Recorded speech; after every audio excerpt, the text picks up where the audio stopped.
Hey lovelies, it's Imogen. Welcome back to another one of my Plan With Me videos. In this one we're going to be doing Faux Watercolour using water-soluble pens and also more stamping and a little bit of use of stencils. If this is the kind of video that you like, don't forget to subscribe and hit the bell for notifications of my future uploads. And I'd also really like to hear from you, so feel free to leave a comment below and also like this video. As always, this planner is designed by Kirsty, who's Simply Gothic and Simply Spooky, and I'll put her links in the information below. So first up, I'm going to show you the do's and don'ts of what I found doing this technique, and then we're going to do a plan with me, and I will, as always, put time codes on the video as well if you wish to skip ahead. So I'm starting out with one of these plastic PolyPockets. They're fairly easy to come by, pretty common. You don't need any particular kind, just cheap and cheerful. I'm also going to be using my Crayola Super Chips, which are child-friendly water-based pens by Crayola. And I've had these for quite a few years now, and since the huge craze a few years back, and they're still going really well.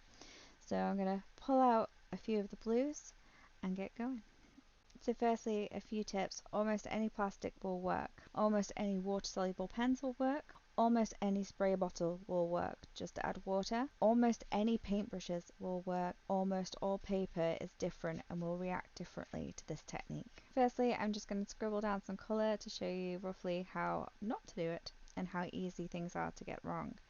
So we're just swatching down and you can see that it's beading up on this PolyPocket. That's a good indicator that the pens are water soluble. Adding some water. Now issue 1, the paper is cheap and thin and won't hold water. Issue 2, you use too much water and you can make a very big mess quite quickly. And issue 3, folding the plastic can cause the colours to run and muddy together. As you can see, this has made a real big mess.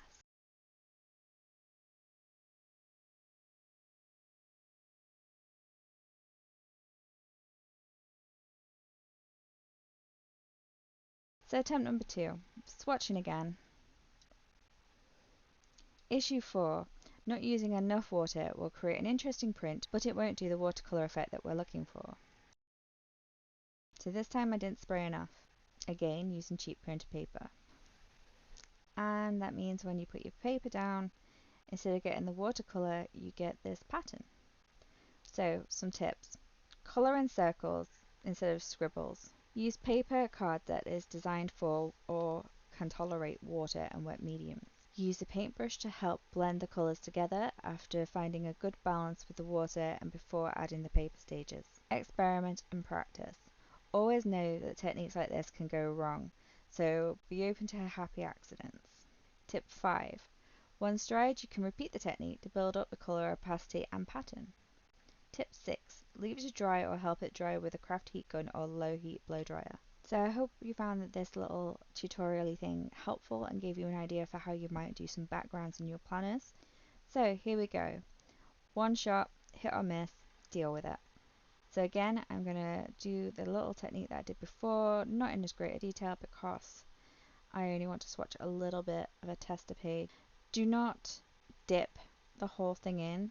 Just open one page. This way, if it does bleed through, it'll only bleed through onto that one page and not through into your entire book.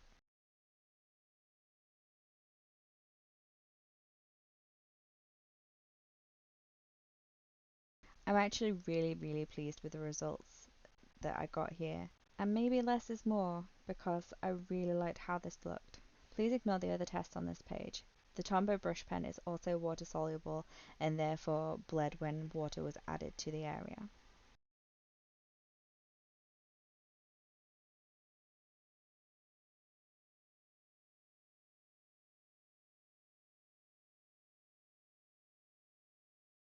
I wasn't overly thrilled with how the actual results of doing this technique, but at the same time, the more I look at it, the more I actually really love it, so I am quite happy with how it turned out in the end.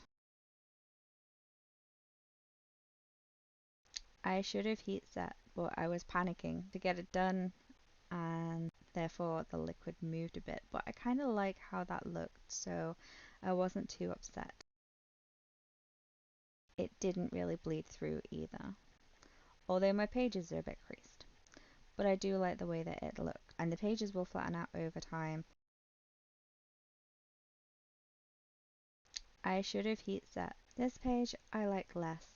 The colours muddied together, I used a little bit too much liquid, but I was happy and decided not to go back and do a second go over. So based on this little ghosty that I made, I'm opening my Etsy shop soon. This week is going to be all about setting up my Etsy, and I'm thinking I might make some planner charms of this little ghosty guy, so let me know in the comments if that is something that you'd be interested in, as well as the necklace pendants, maybe if I did some little planner charms of this guy. So speaking of ghost themes, we're going to continue the ghosty January with January blues. I'm grabbing this AliExpress stamp set again and just stamping down some ghosts to fill out the week.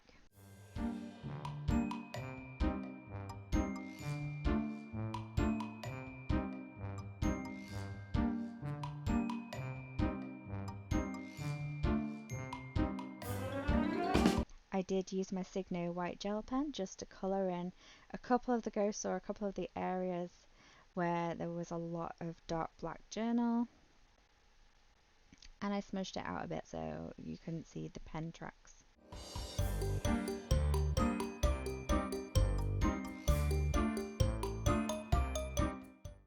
Using a stencil, I noticed this one looks like a little coffin, so I just sort of filled in this because I want to plan something for our anniversary, which is on Monday next week.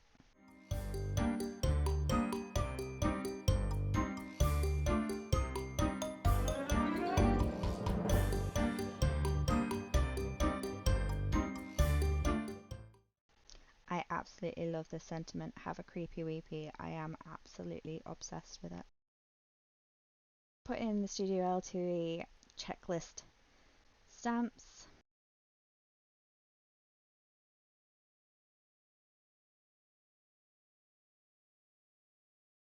And here I'm using one of the Love Dookie Designs stamp sets. And a Lawn Fawn stamp set.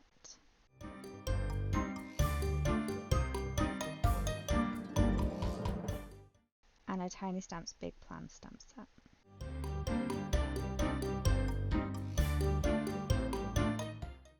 And here is my Emily Planner stamps. It comes in this huge set. It has been discontinued, but I wanted to just kind of show you a bit more what these look like.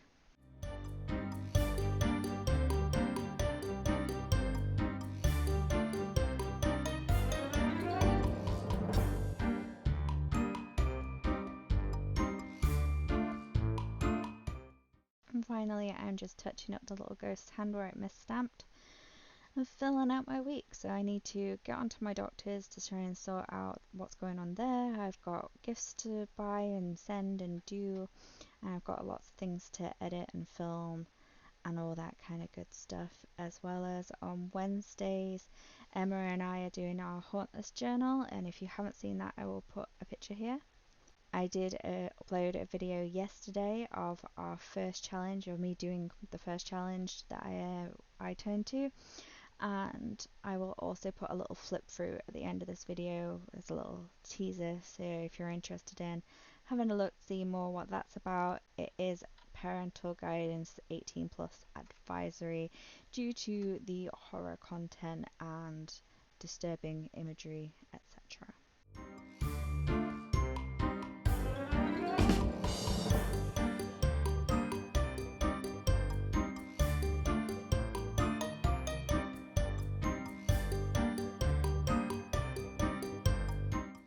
So I hope you liked it. I really enjoyed how this week turned out. I still have lots of room to plan and stamp and anything else that I need to add. But for the most part, I'm actually really pleased with it.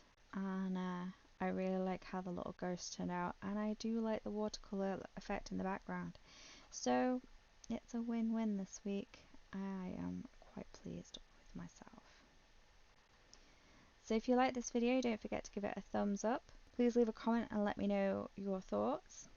And if you like this video and haven't already, then don't forget to subscribe and hit the bell for future notifications of my uploads.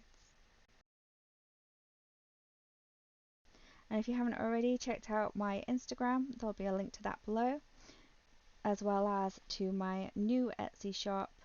And I got the new business cards in, which I'm really excited about, and they turned out really well. So if that's something that you might be interested in, where I'll be making and selling my handmade jewelry and planner charms with a view to do perhaps stickers and such in the future. But for now, I will love you and leave you, so be mindful of others and take care of yourself. Bye. So as I said, my friend Emma and I are doing this Hauntless journal.